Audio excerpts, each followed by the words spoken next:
A question has been brought to the sacred text. It comes as a table of contents, a title page, chapters laid out, the day of small things, the covenant of Levi, discovery of the Urim-Thummim. And over it all the title asks, who will despise the day of small things?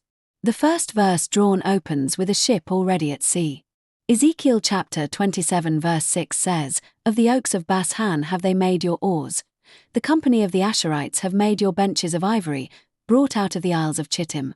The ship is built from the finest the nations can supply, oaks from Bashan, ivory from far away, a work assembled for a voyage. But the destination, the cargo, and the captain remain to be named. That is the inquiry. The text acknowledges a structure has been fashioned. The question is not whether the vessel exists, but where it sails and who commands it. As the draw unfolds, 100 verses weave a meditation on small things chosen by YHWH and hidden things brought to light. Identity and calling arise in 25 of those verses. Timing and appointed season pulse through 22 more. The text does not glance at the question. It enters its innermost rooms. The small stone engraved by YHWH, of which Zechariah spoke, becomes a thread the Spirit cannot leave alone. Consider the ark's return to Bethshemesh, 1 Samuel chapter 6 verse 13. They lifted up their eyes, and saw the ark and rejoiced to see it. Genuine joy met the reappearance of a holy object after long silence. Yet within the same draw a warning sounds, Mark chapter 9 verse 42. Whoever will put a stumbling block before one of these little ones that believe in me, it is better for him that a stone were hanged around his neck, and he were cast into the sea. The small stone engraved by YHWH is one thing. The millstone of judgment tied around the neck of one who causes stumbling is another. Rejoicing at what YHWH has sent is acknowledged, but becoming a stumbling block is warned against with holy severity. The day of small things anchors itself in Zechariah's ancient question, which echoes in the title of this work.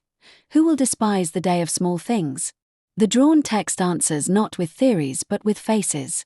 One voice taunts from the walls of a besieged city.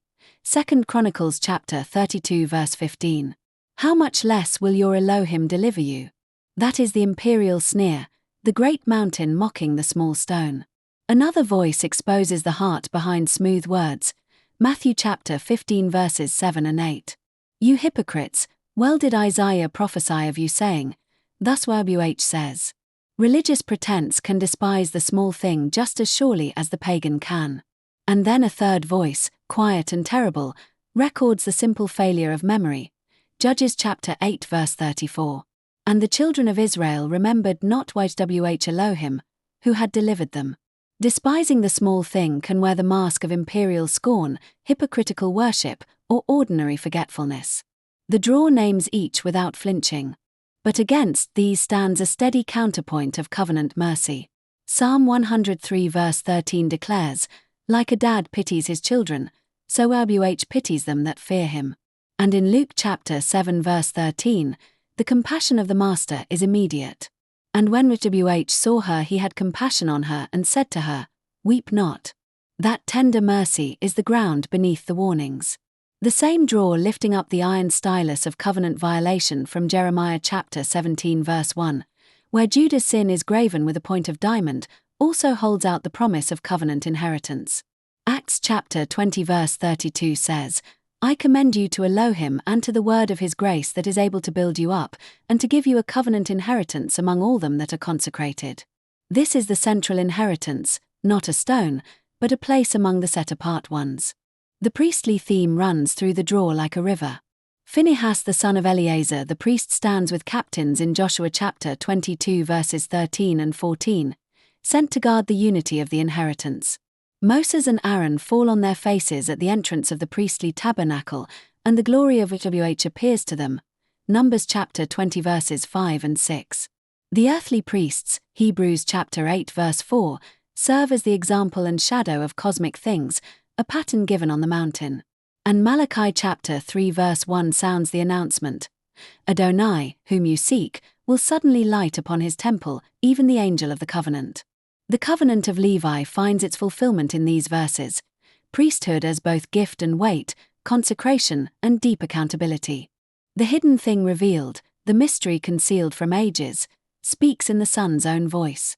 John chapter 17 verse 5, "And now, O Father, glorify you me with your own self with the glory that I had with you before the universe existed." Before the world was, the glory was hidden with the Father.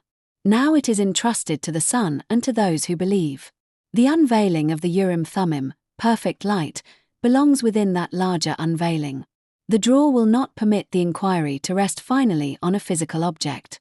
Romans chapter 14 verse 17 settles it. The kingdom of Elohim is not food and drink, but covenant faithfulness and peace, and joy in the sacred spirit. The small stone points. It does not replace. The mathematical framework stands as corroboration, not as the voice. The deterministic verdict is yes, affirmative in pattern polarity. The Dominion triad of identity, inheritance, and priesthood converges at over 7 sigma above the baseline, a strong anomaly signal. The data shows a statistically confirmed non-random pattern across multiple independent channels. The Convergence Confidence Index crosses the threshold at 93%, with all 6 channels lit. The pattern is robust to permutation controls and survives correction for false discovery. These confirmations support what the text already says. They do not provide the content, the verses do. A real tension must be named. The drawer places 2 engravings side by side. One is the stone of Zechariah, engraved by YHWH himself for the removal of iniquity. The other is the heart of Judah, engraved with covenant violation by a stylus of iron and the point of a diamond, from Jeremiah chapter 17 verse 1. The day of small things does not bypass repentance. The pastoral caution within this strong affirmative is that the small thing can be treated as a talisman, and the very stone that should point to the shepherd, the stone of Israel, can itself become a stumbling block if the heart remains unengraved by grace. So where does the voyage lead? The drawer closes where covenant trust always closes. Psalm 118 verse 1 says, "Oh, give thanks to YHWH because he is good, because his goodness is for the ages." The day of small things is his day. He chose it, he engraved it, and brings it to pass. The ship is built, the oars are in the water. What remains for those who inquire is to walk in all the ways that YHWH has commanded, that it may be well, as Deuteronomy chapter 5 verse 33 counsels. And to keep the eyes upon the faithful of the land, Psalm 101 verse 6, while the Father's pity rests upon those who fear him. The wind that fills the sails is the sacred spirit. The small stone is not the end of the journey. It is the sign that the captain has come aboard. Do not despise the day of small things. Rejoice, for the eyes of YHWH run throughout the whole earth, and his goodness endures. The verses drawn in this altar of reception session were Ezekiel chapter 27, verse 6, Mark chapter 9, verse 42, 1 Kings chapter 11, verse 32, Exodus chapter 14, verse 23, Acts chapter 20, verse 32, 1 Kings chapter 13, verse 30. This concludes today's interpretation at the altar of reception.